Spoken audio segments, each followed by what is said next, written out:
Sebelum mulai pelajaran, kita awali pertemuan kita dengan membaca doa. Ketua kelasnya coba dipimpin doa dulu. Setelahnya hidup. Siap.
Sebelum kita mulai materi yang kedua, Ibu akan bertanya dulu apa materi yang kemarin masih diingat apa enggak?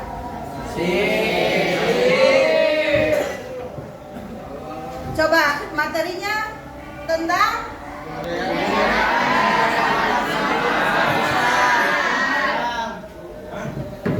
kebudayaan Arab sebelum Islam datang, Mekah menganut agama yang Hanif artinya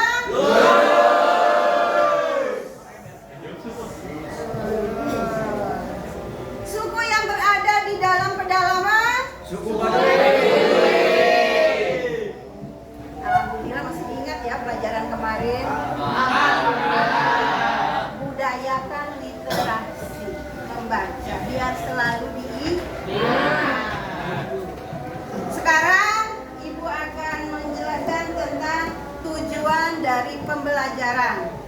Tujuan pembelajaran kita adalah setelah mengamati, menanya, mengeksplorasi, menganalisis, dan mengkomunikasikan, peserta didik diharapkan dapat memahami perkembangan dakwah Nabi Muhammad SAW periode Mekah.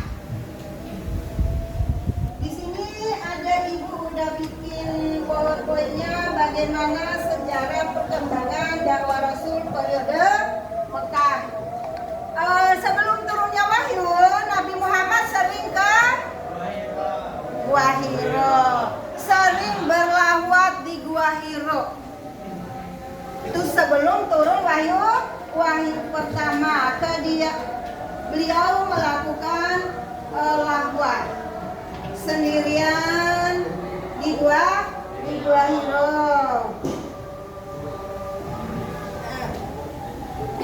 Di sini ada materi kita tadi adalah bagaimana perkembangan dakwah Nabi Muhammad SAW periode Mekah.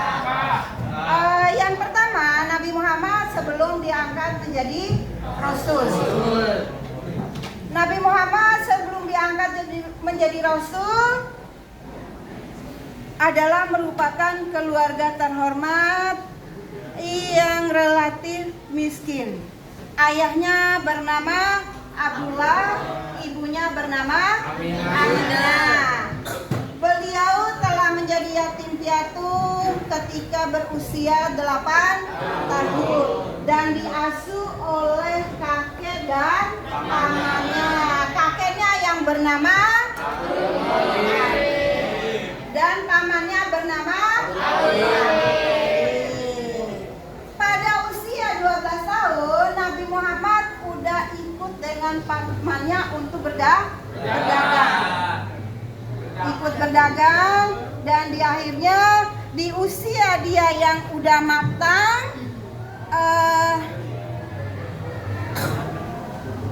usia dewasa, ikut membawa barang dagangannya Siti Khadijah, dan Siti Khadijah itu dijadikan sebagai istrinya.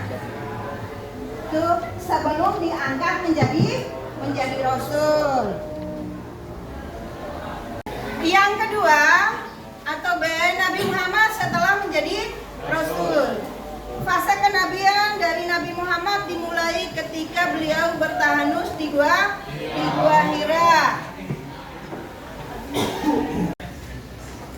Bagian B, Nabi Muhammad setelah menjadi rasul. Fase kenabian Nabi Muhammad dimulai ketika beliau bertahanus di Gua Hira. Sebagai imbas keprihatinan beliau melihat keadaan bangsa Arab yang menyembah berhala. Di tempat inilah beliau menerima wahyu pertama, yaitu Quran surat 1 sampai 5. Bunyinya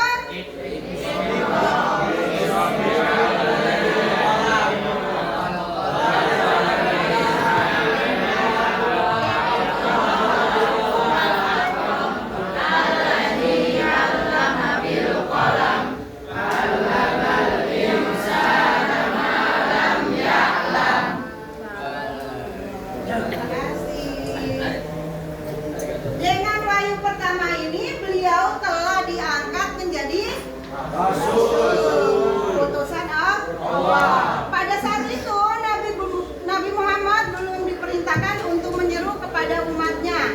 Namun setelah turun wahyu kedua, yaitu Quran surat Al-Mudaththir ayat 1 sampai 7, Nabi Muhammad sallallahu alaihi wasallam diangkat menjadi rasul yang harus berdakwah. Dalam hal ini, dakwah Nabi Muhammad dibagi menjadi dua. Yang pertama adalah periode Mekah dan yang kedua adalah periode Madinah. C. Periode Islam pada masa Rasulullah SAW fase Mekah. Dakwah secara sembunyi-sembunyi. Dakwah secara sembunyi-sembunyi dilakukan selama lebih kurang 3 tahun dari kerasulan. Sasaran dakwah yang pertama adalah keluarga seisi rumahnya. Setelah itu para sahabatnya, anaknya, sepupunya, dan kalau kita lihat dari orang-orang yang pertama masuk Islam dari kalangan keluarga. Dari kalangan keluarga yang dimasuk Islam pertama itu adalah Khadijah. Dan wanita pertama yang masuk Islam itu adalah Khadijah. Terus ada dari anak-anak. Anak-anak yang pertama kali masuk Islam itu adalah Ali bin Abi Thalib. Dalam usia berapa tahun Ali masuk Islam?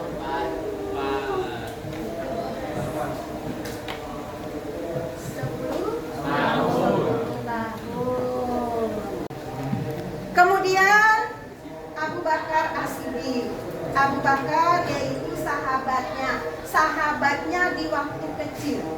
Dia udah usia TK, itu udah diajak masuk Islam oleh Nabi Muhammad SAW. Tidak ada perlawanan yang dilakukan oleh Abu Bakar dan dia mengikuti Nabi Muhammad. Ada juga Zaid bin Haris, yaitu tadi termasuk dalam budaknya, maksudnya pembantunya. Dia juga orang yang pertama masuk Islam. Makanya kan nanti kalau suatu saat ada pertanyaan, wanita pertama masuk Islam adalah Khadijah. Anak-anak pertama masuk Islam adalah Ali bin Abi Thalib. Sahabatnya pertama kali masuk Islam adalah Abu Bakar As-Siddiq.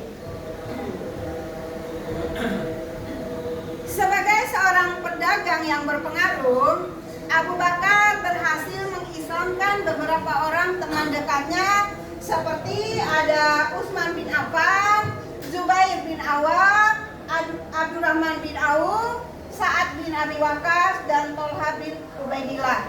Mereka dibawa langsung kepada Nabi Muhammad SAW dan masuk Islam di hadapan Nabi sendiri. Itu beberapa sahabat yang awal masuk Islam.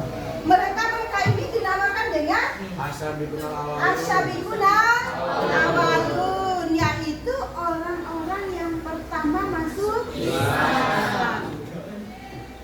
Setelah dakwah secara sembunyi-sembunyi, Rasulullah melakukan dakwah secara terang-terangan. Nabi Muhammad melakukan dakwah secara sembunyi-sembunyi lebih kurang 3 tahun. Namun setelah turun Quran surat Al-Hijr ayat 14, Nabi Muhammad berdakwah secara terang-terangan. Di sini ada Quran surat Al-Hijr ayat 96, fasda'u bi'at tu'maru wa a'rid anil musyrikin. Maka sampaikan olehmu secara terang-terangan segala apa yang diperintahkan kepadamu dan berpalinglah dari orang-orang yang musyrik. Namun dakwah Nabi yang dilakukan secara terang-terangan ini membuat kaum Quraisy geram, sehingga akhirnya banyak kaum muslimin yang disiksa oleh mereka. Melihat itu semua, Nabi akhirnya memutuskan untuk keluar kota. Maksudnya berdakwah di luar. Dakwah di luar itu dilakukan oleh Rasulullah karena apa? Yaitu yang pertama adanya pemboikotan terhadap Bani Hashim dan Bani Muthalib. Banyak cara dan upaya yang ditempuh oleh para pemimpin Quraisy untuk mencegah dakwah Nabi Muhammad SAW, namun selalu gagal, baik secara bujuk rayu maupun tindakan-tindakan kekerasan secara fisik. Puncak dari segala itu adalah dengan diberlakukannya pemboikotan terhadap Bani Hashim yang merupakan tempat Nabi Muhammad SAW berlindung.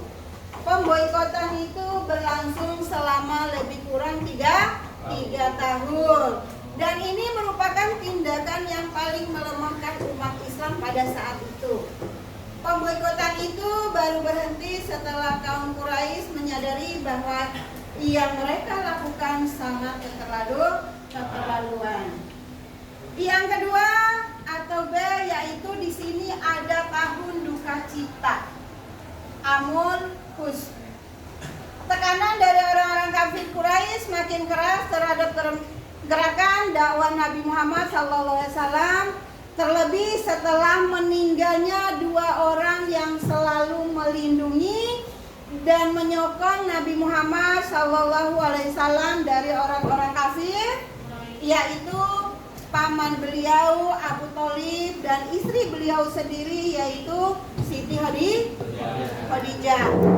Peristiwa ini terjadi pada tahun ke-10 dari kenabiannya. Yang C, dakwah keluar kota Mekah. Karena di Mekah dakwah Nabi SAW mendapat rintangan dan tekanan, pada akhirnya Nabi Muhammad memutuskan untuk berdakwah keluar kota Mekah, yaitu Thaif. Akan tetapi setelah sampai di Thaif, penduduk Thaif justru menolak beliau dengan penolakan yang lebih buruk. Mereka menyuruh anak-anak untuk melempari beliau dengan batu sehingga kedua tumitnya berdarah. Akhirnya beliau kembali menuju Mekah dalam keadaan sedih. Untuk menguatkan hati beliau, Allah Subhanahu wa taala mengutus dan mengisra dan mi'rajkan beliau. Setelah peristiwa Isra Mi'raj, suatu perkembangan besar bagi kemajuan dakwah Islam, yaitu dengan datangnya sejumlah penduduk Yathrib, Madinah pada gelombang pertama dari 10 tahun kenabian. Mereka datang untuk memeluk Islam. Pada gelombang kedua, yaitu pada tahun ke-12 kenabian, mereka datang kembali menemui Nabi dan mengadakan perjanjian yang dikenal dengan perjanjian Aqabah pertama, yang berisi ikrar kesetiaan.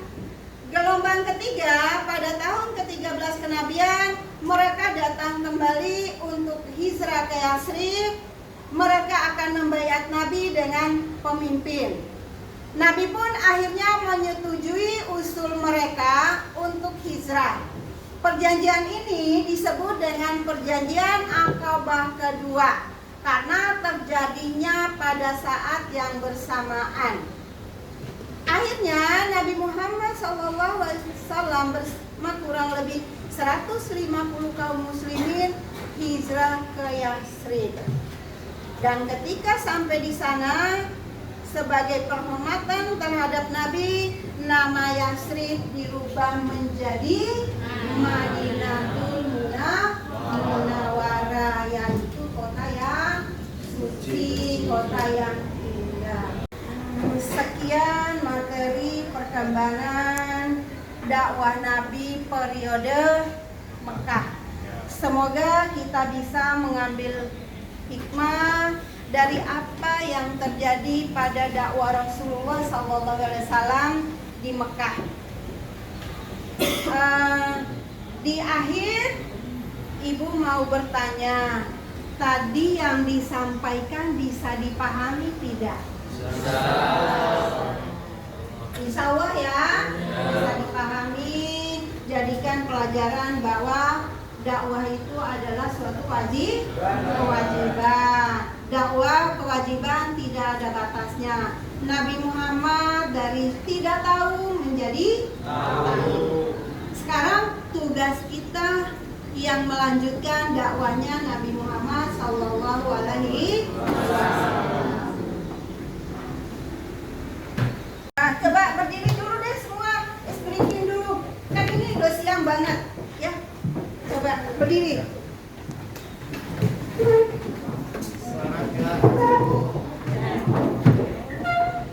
Nah, sebelum diskusi kita speaking dulu. Coba ikutin kata-kata Ibu ya. Ikutin kata-kata Ibu. Bebek, bebek, bebek, bebek. Ayam, ayam, ayam, ayam. Berapa bebeknya? Berapa bebeknya?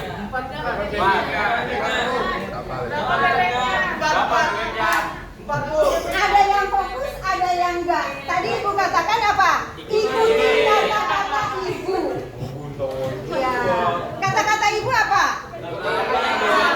Berapa bebeknya? Kalau dijawab 8 berarti nggak fokus. Sudah duduk.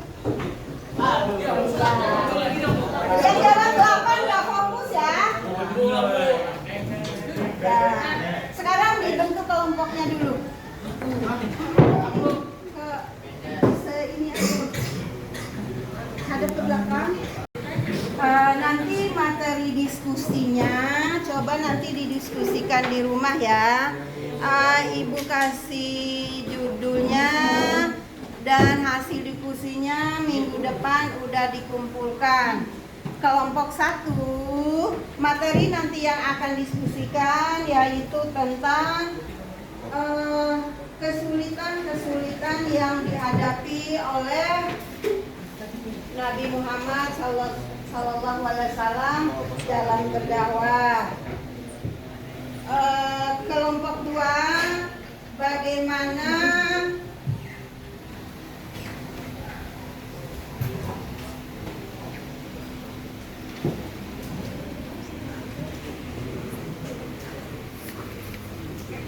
kita akan mendiskusikan tentang bagaimana sejarah dakwah Rasul periode Kalau nomor satu, coba tadi yang mungkin anak-anak di sini karena kita memakai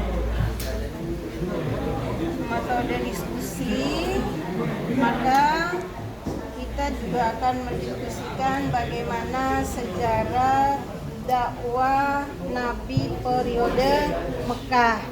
Nah, per kelompok tadi Ibu udah bagiin tugasnya, silakan didiskusikan sekarang.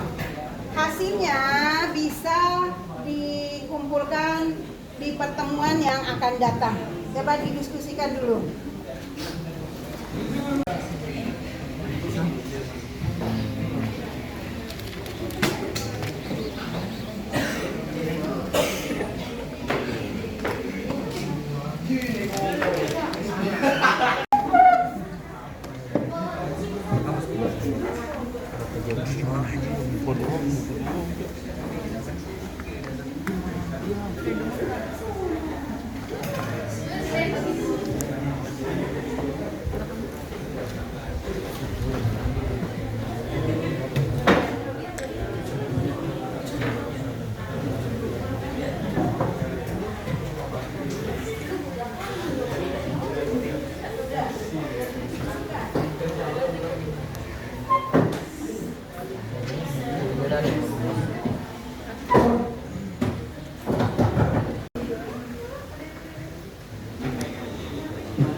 Dari bab satu Mas, dia dari bab satu ya.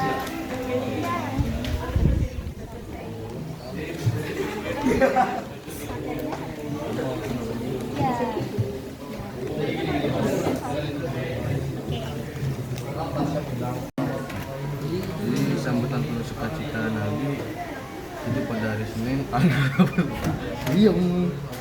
tanggal 8 Rabiul Awal tahun ke-14 dari nubuah Nabi pertama hijrah. Ini bertepatan pada tanggal 23 September 622 Masehi. Rasulullah dan rombongan yang lainnya tiba di Kuba dengan sambutan yang luar biasa oleh kaum muslimin yang ada di sana. Dan Rasulullah pun setelah itu berjalan hingga berhenti di Bani Amr bin Auf. Sambutan penuh sukacita. Abu Bakar berdiri sementara Rasul duduk sambil diam.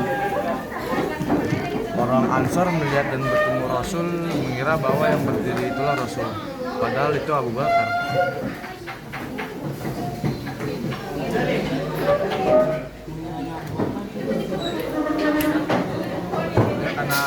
karena para kaum Ansor itu belum tahu tentang bentuk tubuh fisik dari Rasul. Karena itulah bentuk kaum Ansor mengira yang berdiri itu Rasul, padahal sebenarnya itu Abu Bakar.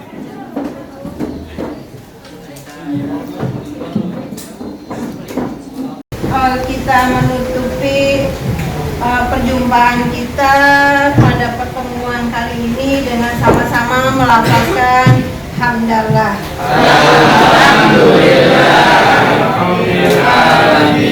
Jangan lupa tugasnya yang diberikan tadi dikerjakan di rumah. Minggu depan tampil ke kelompok ya. Assalamualaikum warahmatullahi wabarakatuh. Waalaikumsalam.